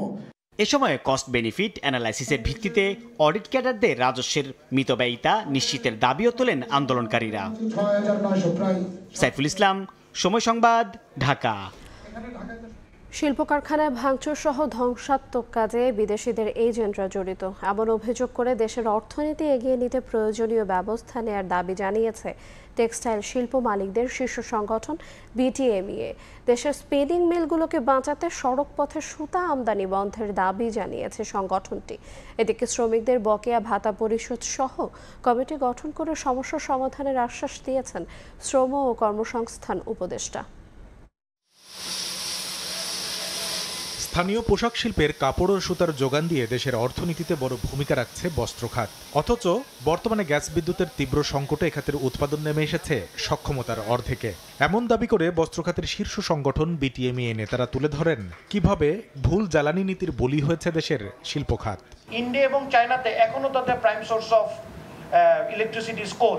সেখানে আমি কেন নিজের কোল রেখা আমি আমার prime source of electricity generation করে রাখছি fuel based, liquid fuel based, যেটার জেনারেশন কস্ট সবচেয়ে বেশি। বুধবার রাজধানীর পান্থপথে বিটিএমই কার্যালয়ে আয়োজিত এই সংবাদ সম্মেলনে বাজার প্রতিযোগিতায় দেশের বস্ত্র খাতকে টিকিয়ে রাখতে ভারত থেকে সড়ক পথে সুতা আমদানি বন্ধের দাবি জানায় সংগঠনটি। আমি অনুরোধ করব কিছুদিনের জন্য যাতে সি পোর্ট যে পর্যন্ত আমাদের বর্ডারটা সুরক্ষিত না হয় ল্যান্ড পোর্টে যাতে সুতা আমদানি আপাতত বন্ধ থাকে। এ সময় সংগঠনটি জানায় বর্তমান শিল্প অস্থিরতার জন্য শ্রমিকরা দায়ী নয়, বিদেশিদের ষড়যন্ত্রের অংশ হিসেবে শিল্পাঞ্চলে ভাঙচুর ও ধ্বংসাত্মক কর্মকাণ্ড চালাচ্ছে তাদের এজেন্টরা। তবে এভাবে চলতে থাকলে দিন শেষে বড় মাসুল গুনতে হবে বলেও শঙ্কা শিল্পোদ্যোক্তাদের। আমাদের দেশের ওয়ার্কাররা কিন্তু খুবই শান্তিপ্রিয়। এখন যেটা সাম্প্রতিককালে হচ্ছে, এটা একটা বহিরাগত চক্রের মধ্যে আমরা পড়ে আছি। আমরা যদি সহসা এটাকে ঠিক রিপেয়ার করতে না পারি, আমাদের হাত থেকে অর্ডার ছুটে যাবে। এ সময় শিল্প সহায়ক নীতির পাশাপাশি টিকে থাকার জন্য প্রণোদনার দাবি জানান সংগঠনটির সভাপতি। আমাদের ইমিডিয়েট সাপোর্ট দরকার, আমাদের ব্যাংকিং ফ্যাসিলিটি দরকার, আমাদের আনরেস্ট, এগুলো সবই কন্ট্রোলে আনতে হবে সরকারকে। এবং সরকার আমাদের থেকে কী চায়, আমরা ওনাদের সাথে ডায়লগ করতে চাই। এদিকে সচিবালয়ে এক সভা শেষে শ্রমিক অভিযোগ পর্যালোচনায় একটি কমিটি গঠন করার কথা জানান শ্রম ও কর্মসংস্থান উপদেষ্টা। কলকারখানা প্রতিষ্ঠান পরিদর্শন অধিদপ্তরের কর্মকর্তাদের মাঠ পর্যায়ে জনসম্পৃক্ততা বাড়ানো এবং যথাসম্ভব মাঠ পর্যায়ে পরিদর্শন করে সমস্যা নিরসনের উদ্যোগ গ্রহণের সিদ্ধান্ত হয়েছে। শ্রমিকদের ন্যূনতম মজুরি নির্ধারণে পুনরায় দ্রুততম সময়ের মধ্যে কাজ শুরুর আশ্বাসও দেন তিনি। মজুরি বৃদ্ধি করা হয়েছিল। কামরুল হাসান সবুজ, সময় সংবাদ, ঢাকা। আশুলিয়ায় বন্ধ কারখানাগুলো আজ থেকে খুলে দেওয়ার ঘোষণা দিয়েছেন বিজিএমইএ সভাপতি খন্দকার রফিকুল ইসলাম। বুধবার বিকেলে আশুলিয়ার নরসিংহপুর এলাকায় এক শ্রমিক সমাবেশে প্রধান অতিথির বক্তব্যে একথা বলেন তিনি। যাদের এখান থেকে ব্যবসা নিয়ে যাওয়ার ইচ্ছা আছে তারাই আমাদেরকে শান্তিতে ব্যবসা করার খুব একটা সুযোগ দিবে না, কিন্তু আমাদের অধিকার আমাদেরকে রক্ষা করতে হবে। আজকে বাংলাদেশের এই সময় আমি আবার বিজেপির সভাপতি হিসেবে সমস্ত মালিকদের পক্ষ থেকে আপনাদের কাছে আকুল আবেদন জানাই, আপনারা সবাই সহযোগিতা করেন। লাইসেন্স ফিরে পেতে চায় দেশের প্রথম মোবাইল অপারেটর সিটিসেল। গেল 29 আগস্ট লাইসেন্স পুনর্বহালের জন্য বিটিআরসিকে চিঠি দিয়েছে প্যাসিফিক বাংলাদেশ টেলিকম লিমিটেড। একই সংখ্যায় 2033 সাল পর্যন্ত 4G এবং 5G সেবা প্রদানের লাইসেন্সও চেয়েছে। শুধু তাই নয়, পক্ষপাত দুষ্ট সিদ্ধান্তে সিটিসেল বন্ধ করায় সাবেক প্রতিমন্ত্রী তারানা হালিম সহ সংশ্লিষ্টদের বিচারও দাবি করেছে প্যাসিফিক বাংলাদেশ টেলিকম লিমিটেড।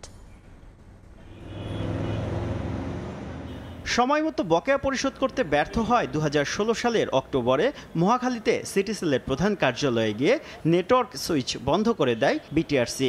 সাবেক বিএনপি নেতা ও সাবেক পররাষ্ট্রমন্ত্রী মোর্শেদ খানের প্রতিষ্ঠান সিটিসেলের কাছে বিটিআরসির হিসাব অনুযায়ী পাওনা ছিল 477 কোটি 69 লাখ টাকা। এই অর্থের 2/3 4 সপ্তাহের মধ্যে পরিশোধের নির্দেশ দেন আদালত। কার্যক্রম চালু রাখতে নিজেদের হিসাব অনুযায়ী পাওনার 2/3 244 কোটি টাকা পরিশোধ করে সিটিসেল, যদিও তাতে কার্যক্রম চালু রাখতে পারেনি প্রতিষ্ঠানটি।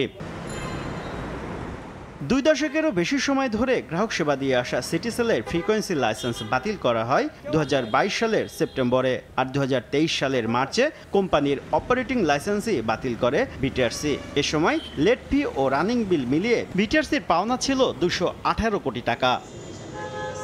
কার্যক্রম বন্ধের 8 বছর পর সম্পূর্ণ 10 মেগাহার্টজ স্পেকট্রাম সহ cellular mobile phone operator licence এবং রেডিও যোগাযোগ সরঞ্জাম লাইসেন্স পুনরায় ফেরত দেওয়ার আবেদন করেছে সিটিসেল। গেল 29 আগস্ট দেয়া চিঠিতে বলা হয়, রাজনৈতিক প্রতিহিংসার কারণে প্রথমে তাদের তরঙ্গ স্থগিত এবং পরে লাইসেন্স বাতিল করা হয়। 8 বছর বন্ধ থাকায় 2000 কোটি টাকার রাজস্ব হারিয়েছে সিটিসেল। এসব কিছুর জন্য সাবেক প্রতিমন্ত্রী তারানা হালিমকে দায়ী করা হয়। ওনার ইনিশিয়েটিভে ডেইলি প্রিন্ট মিডিয়াতে অ্যাডভার্টাইজমেন্ট গেছে নোটিশ আকারে যে সিটিসেল বন্ধ হয়ে যাবে, আপনারা কাস্টমার যারা আছেন আপনাদের মতন সুইচ করেন। বিং এ মিনিস্টার টেলিকমিউনিকেশন, ওনারা এটা করাটা কতটুকু জাস্টিফাইড আমার এটা নিয়ে একটা কোশ্চেন আছে। We want justice.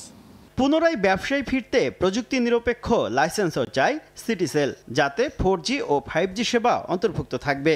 এজন্য তারা অর্থ পরিশোধ করবে, তবে তা রাজস্ব আদায়ের পর। আমরা যা চেয়েছি বিটিআরসির কাছে পেলে তারপর হয়তো আমরা একটা ফাইনাল ডিসিশন নিয়ে যে কিভাবে আসলে আমরা মার্কেটে আবার আসব, তখন ইনশাল্লাহ আমরা ডেফিনেটলি আপনাদের সাথে শেয়ার করব। সার্বিক বিষয় নিয়ে বিটিআরসির ভারপ্রাপ্ত চেয়ারম্যান আমিনুল হকের সঙ্গে যোগাযোগ করা হলে কোনো মন্তব্য করতে রাজি হননি। শুভ খান, সময় সংবাদ, ঢাকা। হর সময় আরও থাকছে। সংস্কারের 1 বছরের মধ্যে যশোর খুলনা মহাসড়কের বেহাল দশা, খানাখন্দে ভরে গেছে বেশিরভাগ অংশ, ঘটছে দুর্ঘটনা, ভোগান্তিতে স্থানীয়। দুর্গাপূজার সময় ইলিশ চেয়ে বাংলাদেশে সরকারের কাছে চিঠি পাঠিয়েছে ভারতের মাছ ব্যবসায়ীরা। ইলিশ রফতানির কথা উল্লেখ করে পররাষ্ট্র উপদেষ্টা তৌহিদ হোসেনের কাছে আবেদন করেছে ভারতের ফিশ ইম্পোর্টার্স অ্যাসোসিয়েশন। তারা জানান, গত 5 বছর যাবৎ বাংলাদেশ সরকার দুর্গাপূজার সময় একটি নির্দিষ্ট পরিমাণ ইলিশ মাছ ভারতে রফতানির অনুমতি দেয়। গত বছরও ভারতের বিভিন্ন রাজ্যে 1300 মেট্রিক টন ইলিশ পাঠানো হয়। তবে এবার রাজনৈতিক অস্থিতিশীলতার কারণে বাংলাদেশের ইলিশ নিয়ে ভারতীয়দের মধ্যে দেখা দিয়েছে অনিশ্চয়তা।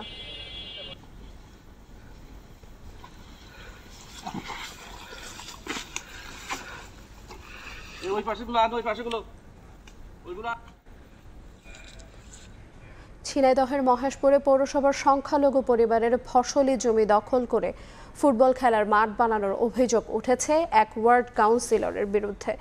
জমিতে গেলে দেয়া হচ্ছে হত্যার হুমকি, জীবনের নিরাপত্তা সহ আয়ের একমাত্র সম্বল ফসলি জমি ফেরত পাওয়ার দাবি ভুক্তভোগীদের। তবে অভিযোগ অস্বীকার করেছেন ওই কাউন্সিলর। সজিবুল ইসলামের ছবিতে লোটাস রহমান সোহাগের রিপোর্ট।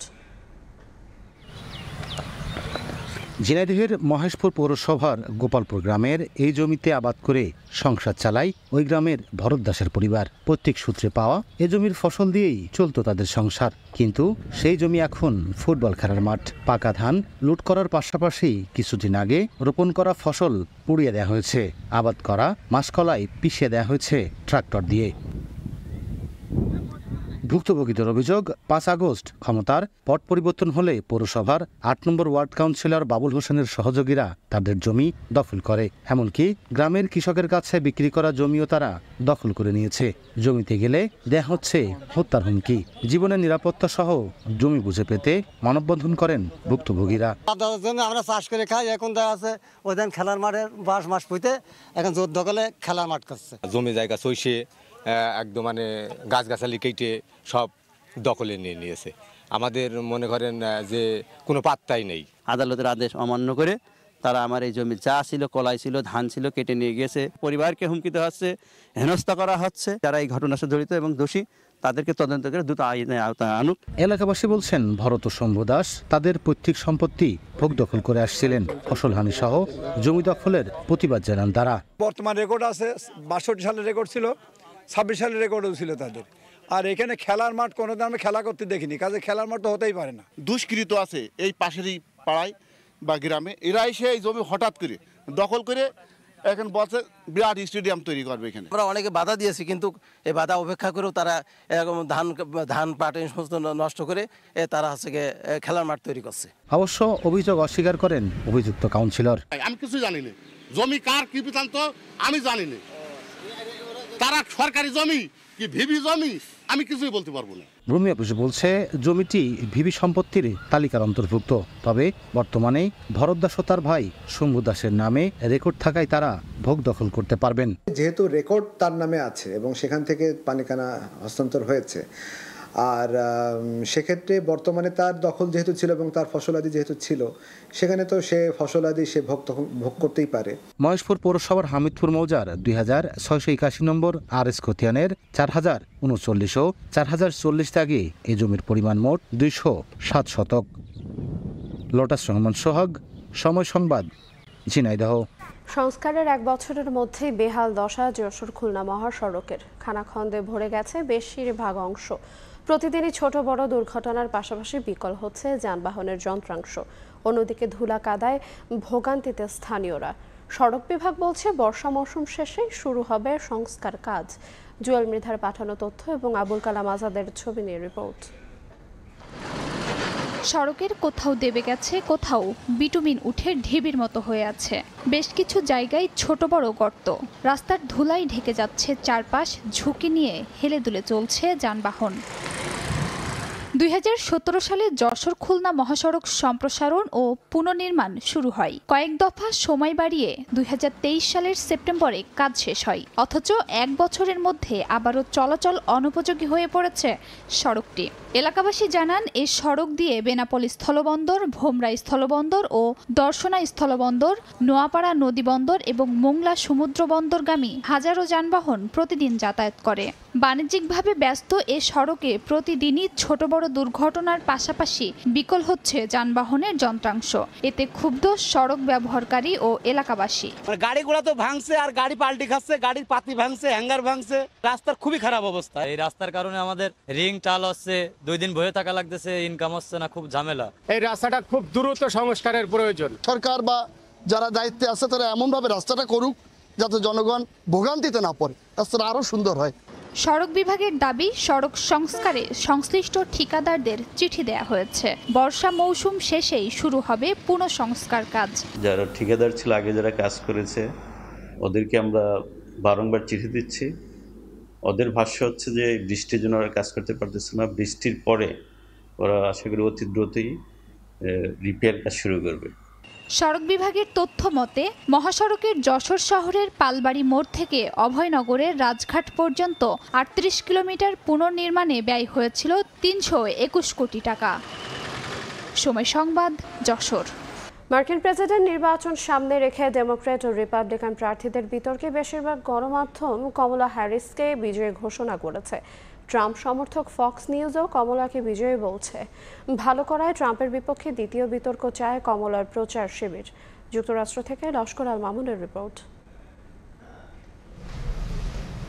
হাস্যোজ্জ্বল কমলা হ্যারিস বিতর্কের মঞ্চে উঠে এগিয়ে গিয়ে অপর প্রান্তের প্রতিদ্বন্দ্বী ডোনাল্ড ট্রাম্পের সঙ্গে করমর্দন ও কুশল বিনিময় করার দৃশ্যই হয়তো মার্কিনীদের মন জয় করে। মার্কিন প্রেসিডেন্ট নির্বাচনের আর মাত্র কয়েক সপ্তাহ বাকি। এর আগে প্রতিদ্বন্দ্বী দুই প্রার্থীদের টেলিভিশন বিতর্কের দিকে মুখিয়ে ছিল সাধারণ মানুষ। উপভোগ করেন দুজনের কথার লড়াই। 1.5 ঘন্টার এই লড়াইয়ের প্রতি চোখ ছিল পুরো বিশ্বের।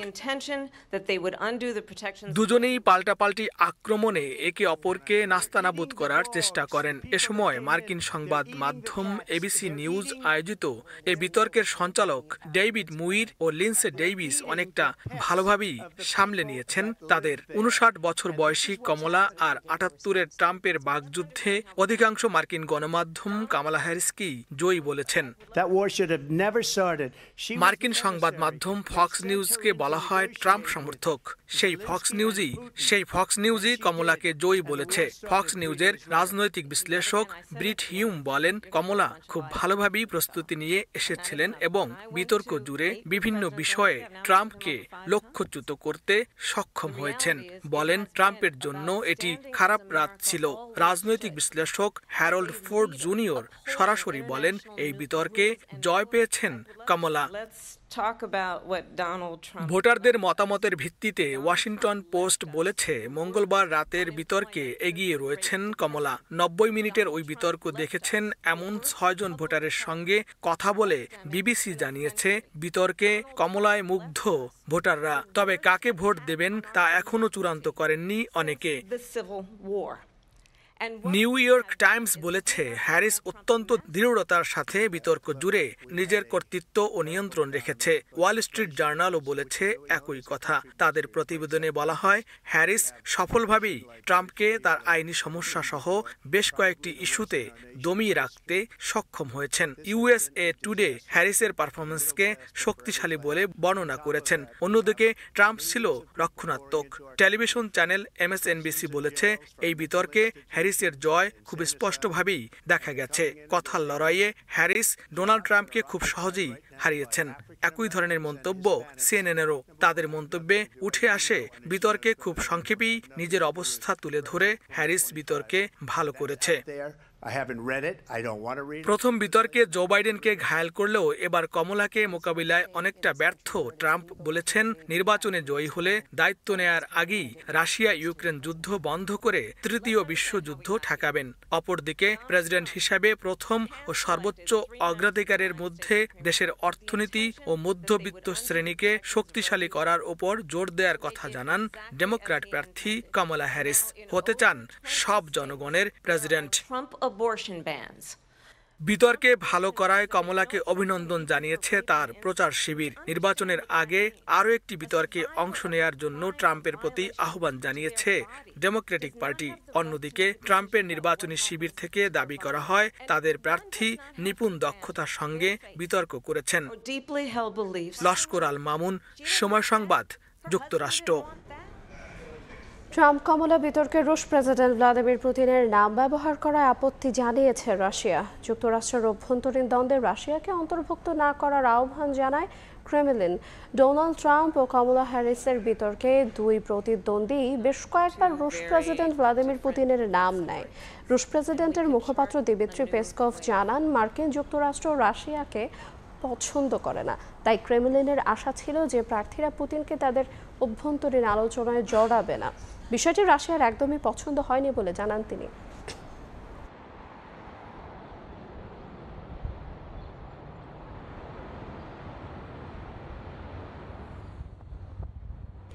ডেমোক্রেটিক প্রার্থী কমলা হ্যারিসকে সমর্থন করে যুক্তরাষ্ট্রের পেনসিলভেনিয়ায় আয়োজন করা হয় অসাধারণ এক ড্রোন শোয়ের, যা দেখতে ভিড় করেন বহু সমর্থক।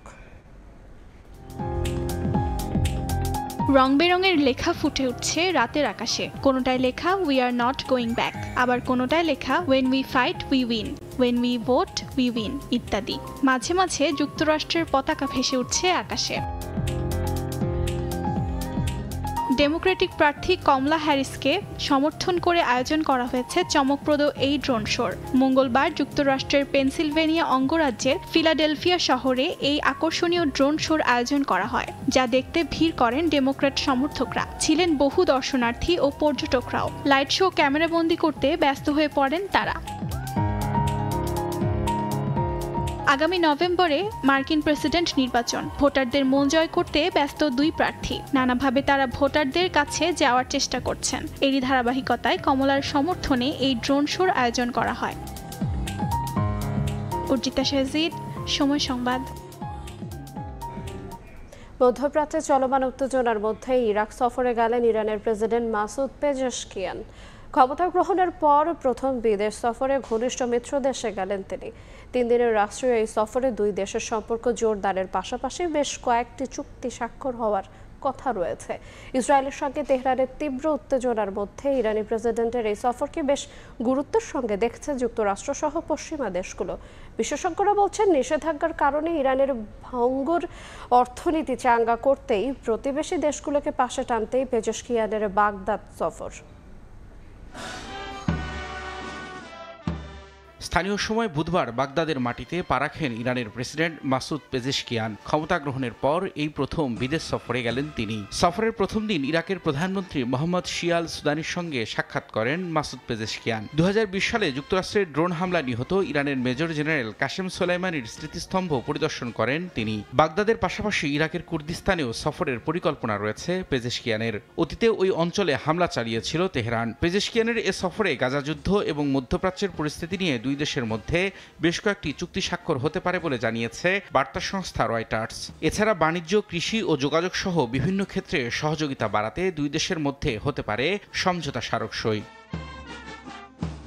যুক্তরাষ্ট্র 2003 সালে ইরাকের শাসক সাদ্দাম হোসেনকে উৎখাতের পর ইরান ধীরে ধীরে তেল সমৃদ্ধ দেশগুলোতে নিজেদের প্রভাব বাড়িয়েছে।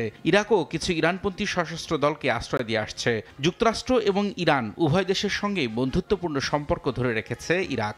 বর্তমানে দেশটিতে 2500 মার্কিন সেনা মোতায়েন রয়েছে। পাশাপাশি ইরান সমর্থিত শিয়া মিলিশিয়াও ইরাকের নিরাপত্তা বাহিনীর সঙ্গে যুক্ত রয়েছেন। গত অক্টোবরে গাজায় ইসরায়েল হামাস যুদ্ধ শুরুর পর থেকে ইরাকে শিয়া মিলিশিয়া ও মার্কিন বাহিনীর পাল্টাপাল্টি হামলা বেড়ে গেছে। এদিকে ইউক্রেন যুদ্ধে ব্যবহারের জন্য রাশিয়াকে স্বল্প পাল্লার ব্যালিস্টিক ক্ষেপণাস্ত্র দেওয়ার অভিযোগে তেহরানের উপর নতুন করে নিষেধাজ্ঞা দিয়েছে যুক্তরাষ্ট্র, ব্রিটেন, ফ্রান্স ও জার্মানি। তবে অভিযোগ অস্বীকার করে পশ্চিমা নিষেধাজ্ঞার কঠোর সমালোচনা করেছেন ইরানের পররাষ্ট্রমন্ত্রী। বলেন, তেহরান কখনোই রাশিয়াকে ব্যালিস্টিক ক্ষেপণাস্ত্র সরবরাহ করেনি। এ ধরনের নিষেধাজ্ঞা আরোপ করে কখনোই সমস্যার সমাধান সম্ভব নয় বলেও সাফ জানিয়ে দেন তিনি। রবিউল ইসলাম আওলাদ, সময় সংবাদ। মধ্যপ্রাচ্যের মিস অ্যান্ড মিসেস ইউনিভার্স প্রতিযোগিতার সেরা সুন্দরী খেতাব বিজয়ী নাসরিন সুলতানা কুইন দুবাইয়ে বাংলাদেশ মিশন কর্মকর্তাদের সঙ্গে সাক্ষাৎ করেছেন। এ সময় তিনি মধ্যপ্রাচ্যে প্রবাসী নারীদের নিয়ে কাজ করার আগ্রহ প্রকাশ করে মিশন কর্মকর্তাদেরকে সহযোগিতা চান। শিবলি আল সাদিকের রিপোর্ট। সম্প্রতি বিশ্বের ৬২টি দেশের ১০০ জন নারী সুন্দরীদের নিয়ে অনুষ্ঠিত হয়েছে miss and Mrs universe middle east ২০২৪। এই প্রতিযোগিতায় মিসেস হিসেবে সেরা সুন্দরীর খেতাব পেয়েছেন বাংলাদেশের Glamour girl Nasrin Sultana queen. বাংলাদেশের পক্ষে মুকুট বিজয়ের পর নাসরিন সুলতানা কুইন প্রথমবারের মতো দুবাইস্থ বাংলাদেশ মিশনে হাজির হন। এই সময় তিনি বাংলাদেশ মিশন কর্মকর্তাদের সঙ্গে আলাপকালে দুস্থ মানুষ এবং প্রাণী সম্পদ নিয়ে কাজ করে যাওয়ার আগ্রহ প্রকাশ করেন। সংযুক্ত আরব আমিরাতে বেশ কয়েকটি নারী সংগঠন রয়েছে, তারা নারীদের বিভিন্ন উন্নয়নমূলক কাজ করে থাকে নারীদেরকে নিয়ে। আমিও চাই তাদের সাথে একসাথে নারীদের উন্নয়নে কাজ করতে। নাসরিন শুধুমাত্র মিসেস ইউনিভার্স নির্বাচিত হয়েছে তা নয়, মধ্যপ্রাচ্যের দেশ সংযুক্ত আরব আমিরাতের একজন সফল নারী উদ্যোক্তা হিসেবেও এরই মধ্যে পরিচিতি পেয়েছেন। সেরা সুন্দরী নির্বাচিত হওয়ার পূর্বে তিনি ফ্যাশন হাউস প্রতিষ্ঠার পাশাপাশি প্রাণী সম্পদের যত্ন নিয়ে কাজ করেছেন। আগামীতেও তিনি পশু পাখি নিয়ে কাজ করতে চান বলে জানান। পাশাপাশি আন্তর্জাতিকভাবে বাংলাদেশি নারীদের অগ্রগামী করতে গ্লোবাল প্ল্যাটফর্মগুলো কাজে লাগাতে চান নাসরিন। সে বাংলাদেশের জন্য কাজ করে যাচ্ছে, বাংলাদেশের সুনাম বয়ে এনেছে এবং একজন নারী হিসেবে সে নারীদের উন্নয়নে আরও সৃজনশীল এবং ক্রিয়েটিভ ইনিশিয়েটিভ সে নেবে এবং সেসবের সাথে সে ইনভলভ থাকবে, এটাই প্রত্যাশিত। মিশন কর্মকর্তাদের সাথে সৌজন্য সাক্ষাতে নাসরিন দুবাইয়ে কেন্দ্রীয়ভাবে একটি বাংলাদেশি কালচারাল একাডেমি প্রতিষ্ঠার জন্য মিশনের প্রতি অনুরোধ রাখেন। শিবলি আল সাদিক, সময় সংবাদ, সংযুক্ত আরব আমিরাত। এবার খেলার খবর। ভারতের বিপক্ষে সিরিজের জন্য চূড়ান্ত হয়েছে বাংলাদেশ টেস্ট দল। ইতোমধ্যে স্কোয়াড চূড়ান্ত করে বিসিবিতে জমা দিয়েছেন নির্বাচন প্যানেল। অপেক্ষা সভাপতির গ্রিন সিগন্যালের। এদিকে ছুটি শেষ করে 14 সেপ্টেম্বর রাতে ঢাকায় ফিরছেন হেড কোচ চন্ডিকা হাথুরুসিংহে। আর টানা অনুশীলনের পর বুধবার বিশ্রামে ছিলেন সম্ভাব্য টেস্ট স্কোয়াডের সদস্যরা। তবে ব্যাটে বলে নিজেদের ঝালিয়ে নিয়েছেন সাদা বলের বিবেচনায় থাকা ক্রিকেটাররা।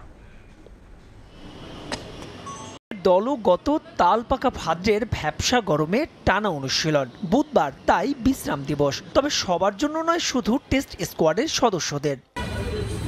ভারত সফরের দল চূড়ান্ত করতে বিসিবির সভাপতি ফারুক আহমেদের সঙ্গে এদিন দীর্ঘ বৈঠক হয়েছে নির্বাচক প্যানেলের। ছিলেন অধিনায়ক নাজমুল হোসেন শান্ত। তবে আগেই ইঙ্গিত মিলেছে খুব একটা ব্যবচ্ছেদ নয়, হয়তো চেন্নাইয়ের বিমান ধরবেন পাকিস্তানের স্কোয়াডটাই। তবে সেটা আনুষ্ঠানিকভাবে জানা যাবে কবে। আমরা আমাদের কাজটা সেরে ফেলেছি এবং ক্রিকেট অপারেশনসের দপ্তরে আমরা আমাদের দলটা জমা দিয়েছি এবং আপনারা জানেন সেখানে একটা প্রসেস আছে, যে প্রক্রিয়ার মাধ্যমে সেটা একটা পর্যায়ে বোর্ড প্রেসিডেন্ট সাহেবের কাছে যাবে দলটা, এবং তার অনুমোদনের পরই বেসিক্যালি এটা মিডিয়ার মাধ্যমে অ্যানাউন্স হবে। দল ঘোষণার দেরির পেছনে কারণ থাকতে পারে হেড কোচের অনুপস্থিতি। জানা গেছে দেশে ফিরে বিসিবির সভাপতির সঙ্গে বিশেষ বৈঠকে নিজের অবস্থান জানাবেন এই লঙ্কান কোচ। যে বৈঠকের উপরই মূলত নির্ভর করবে টাইগার ড্রেসিং রুমে হাথুরুর ভবিষ্যৎ।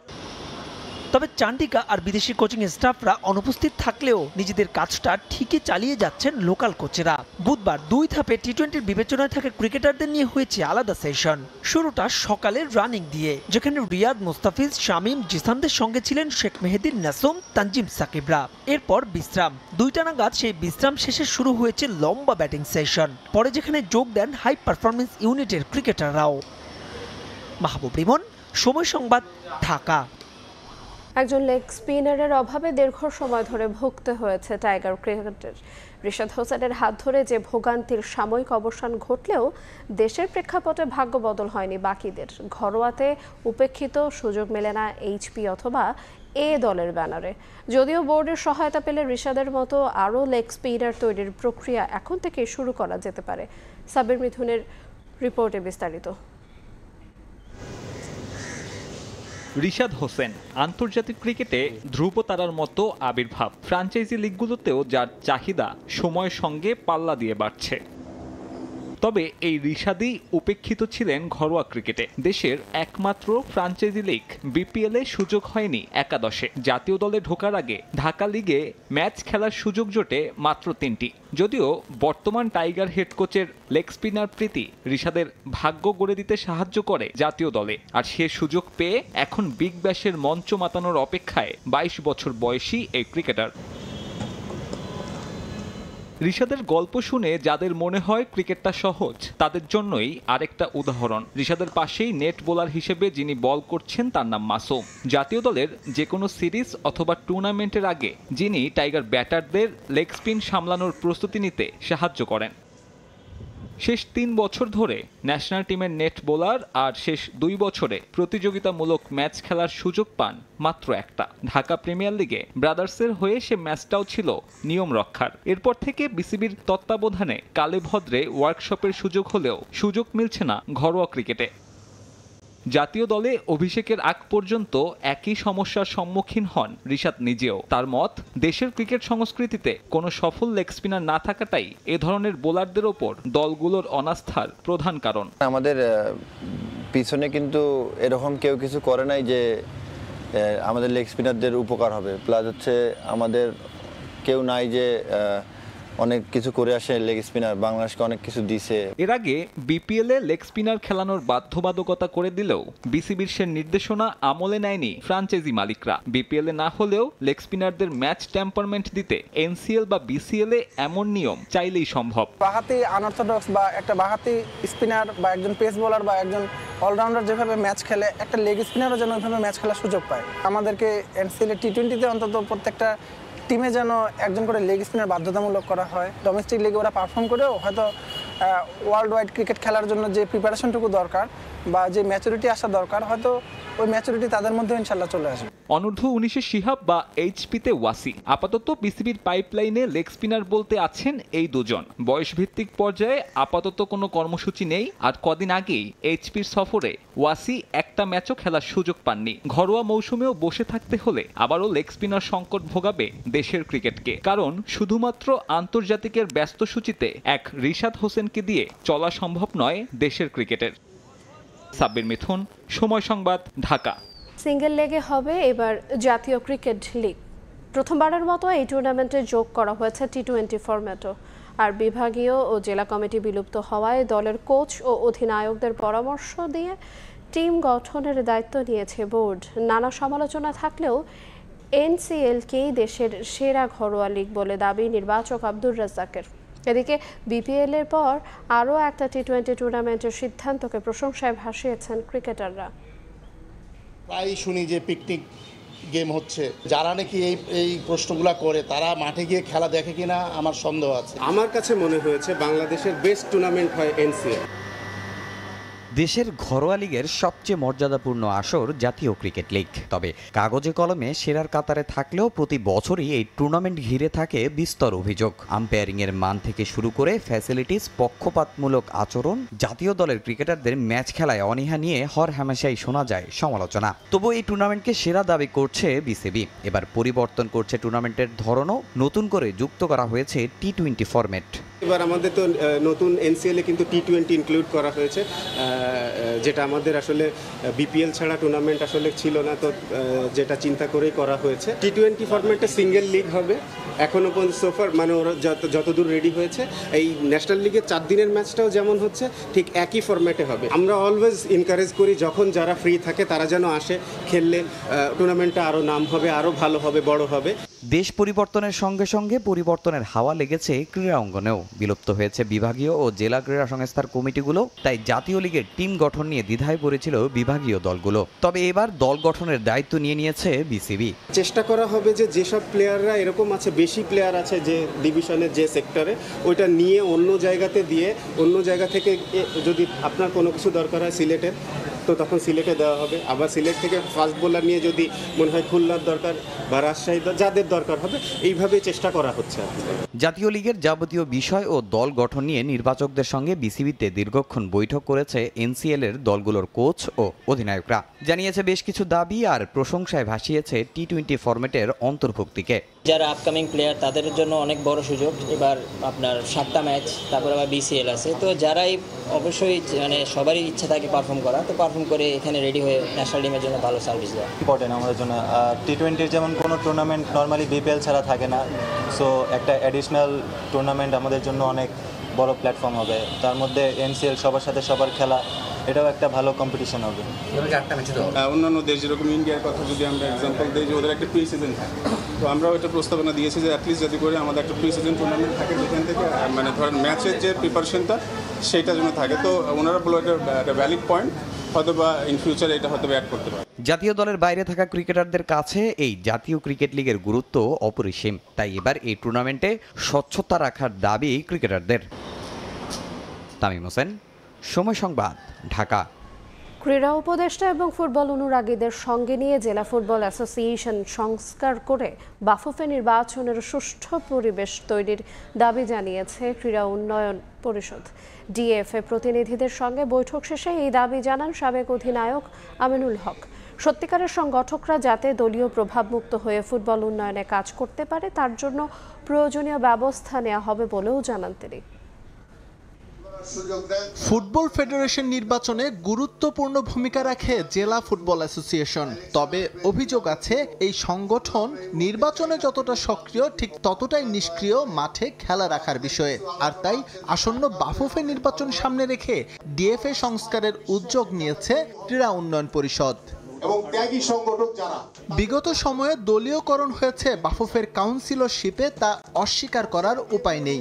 সত্যিকারের অনেক সংগঠক হয়েছেন উপেক্ষিত, তার নেতিবাচক ফল গুনছে দেশের ফুটবল। পরিস্থিতি পরিবর্তনে ক্রীড়া উপদেষ্টা এবং ফুটবল অনুরাগীদের সমন্বয় চান সংশ্লিষ্টরা। তিনি লাগলে নির্বাচন করবেন, তাতে আমাদের কোনো আপত্তি নাই, কিন্তু আমরা চাই যে তিনি আগে স্বেচ্ছায় পদত্যাগ করবেন, পদত্যাগ করে তারপরে ক্রীড়া উপদেষ্টা এবং আমাদের যারা ফুটবলের সাথে রিলেটেড রয়েছেন তারা বসে আলোচনা করে ডিএফএগুলি সংস্কার করে আমরা চাই একটি অবাধ সুষ্ঠু নির্বাচনের পরিবেশ তৈরি হোক। শুধু জেলা ফুটবল অ্যাসোসিয়েশন নয়, ক্রীড়াঙ্গন রাজনীতিকরণের দুষ্টচক্রে আবদ্ধ ক্লাব ফুটবল, এছাড়াও বাফুফে নির্বাচনে ভোটাধিকার রয়েছে যাদের, সেখানেও আছে অনিয়মের অভিযোগ। দলীয় প্রভাবমুক্ত ফুটবল ফেডারেশন গড়তে সব জায়গায় সংস্কারের প্রয়োজনীয়তা দেখছে ক্রীড়া উন্নয়ন পরিষদ। ঢাকার যে ক্লাবগুলি রয়েছে কিংবা আমাদের যে ইউনিভার্সিটি যারা রয়েছে বা শিক্ষা প্রতিষ্ঠানে যারা রয়েছে, সব জায়গাতেই কিন্তু বাই ফোর্স তারা আওয়ামীকরণ করেছে। একটি পরে একটি সংস্কার করা দরকার, সেই সংস্কারগুলি আমরা স্টেপ বাই স্টেপ প্রত্যেকটি সেক্টরই করব ইনশাল্লাহ। আমরা চাই আগামী ফুটবল ফেডারেশনটা যাতে এমন লোকজন আসুক এবং স্পোর্টস লাভার, সাবেক খেলোয়াড় এবং সংগঠক যারা আছে তাদের সমন্বিতভাবে একটা ভালো ফুটবল ফেডারেশন আসুক, যাতে আগামীতে ফুটবলের যে ভাব ছিল, যে রমরম অবস্থা ছিল, আমরা যাতে আবার সেখানে ফিরে আনতে পারি। আগামী 26 অক্টোবর অনুষ্ঠিত হওয়ার কথা রয়েছে বাফুফে নির্বাচন। হাতে খুব একটা সময় নেই। এই অল্প সময়ের মাঝে সব জায়গায় সংস্কার সম্ভব কিনা তা নিয়ে রয়ে গেছে সংশয়। ইসলাম ইকবাল, সময় সংবাদ, ঢাকা। এই পর্যায়ে শীর্ষ সংবাদগুলো জানিয়ে দেব আর একবার। হত্যা মামলার সাবেক ডিএমপি কমিশনার আসাদুজ্জামান মিয়া রাজধানীর মহাখালী থেকে গ্রেফতার, হস্তান্তর করা হয়েছে খিলগাঁও থানায়। আজ তোলা হতে পারে আদালতে। ঘণ্টার পর ঘণ্টা যানজটে নাকাল স্কুল কলেজের শিক্ষার্থীরা। অপরিকল্পিতভাবে শিক্ষা প্রতিষ্ঠান গড়াই কারণ, দ্রুত বাস সার্ভিস চালুর পরামর্শ। এবং টেলিভিশন বিতর্কে কমলার কাছে ধরাশয়ী ডোনাল্ড ট্রাম্প। হ্যারিসকে বিজয়ী ঘোষণা করল বেশিরভাগ গণমাধ্যম। দ্বিতীয় বিতর্ক চায় ডেমোক্র্যাট শিবির।